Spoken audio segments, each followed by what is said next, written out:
Hey everybody, Miss Muse here. Given our snow day, I wanted to explain some of the details of the CCT that were meant to be described today in class. And so luckily, all of you have experienced a lab exam with me last year, so you're pretty familiar with the process. But regardless, I just wanted to go through and provide a more detailed explanation to you.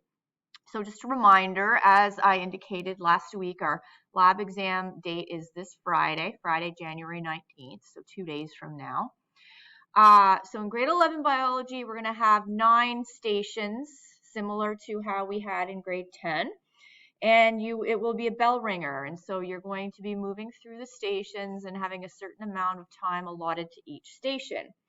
And so the stations will be based on the lab work that we did this year. So in our introductory unit, some of the basic science skills, our unit on diversity, our unit on genetics, and our unit on animal systems. And so you're going to be rotating through the stations, having 5 minutes at each station, and then with some rest stations in between to allow you to sort of relax and catch your breath and maybe complete sections of the CCT package that you hadn't yet been able to do. Once that's complete, you're going to have another second rotation with just a minute to kind of take a look at any last minute items that you sort of missed in your first rotation.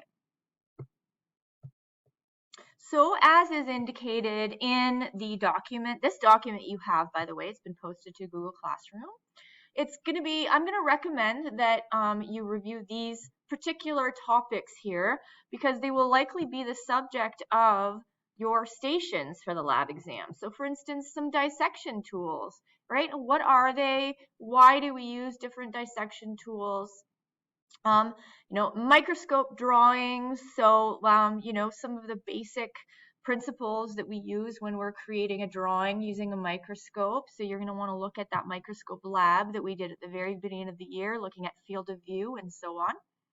Okay, animal classification. And so we've used dichotomous keys before, so you may want to think about that.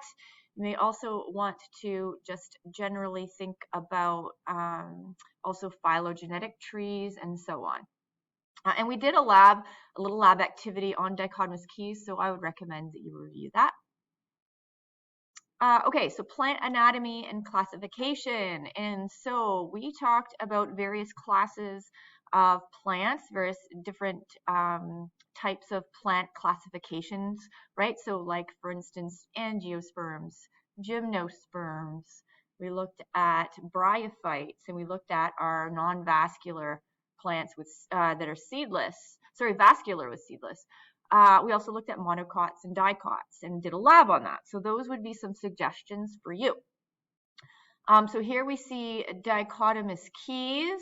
So again, I've mentioned that before under animal classification, but you're probably under animal classification also want to look at perhaps different ways that we classify animals like invertebrates, and so on and so forth. Okay, karyotypes, we did a lab on that where we looked at karyotypes and identified genetic disorders. So I think that would be a good lab to review as well. We did some lab activities where you had to analyze a pedigree and look at the genetics and how the genetics played in the heredity of certain diseases. So I would review that. Organ diagrams. So we covered the digestive, respiratory, and circulatory systems of humans this year, as well as some other organisms. And so I would strongly suggest that you take a look at some of those diagrams and be comfortable with identifying certain different labels on the diagrams.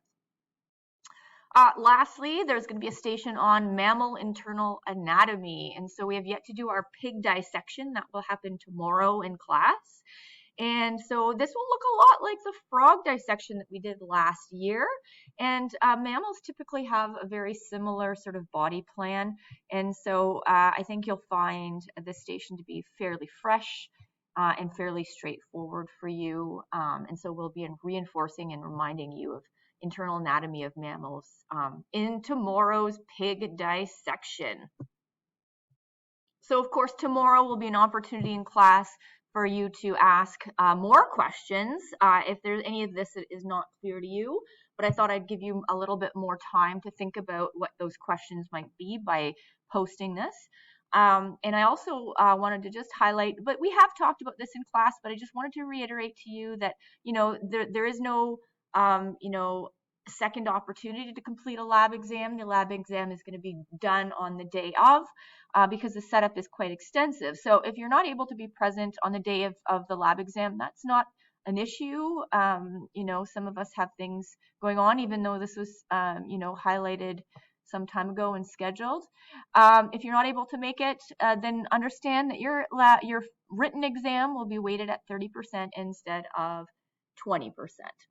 So again, just tomorrow, if you have any questions in class, hopefully we'll be meeting together and we'll be able to discuss the lab exam and cover any outstanding questions or curiosities that you might have.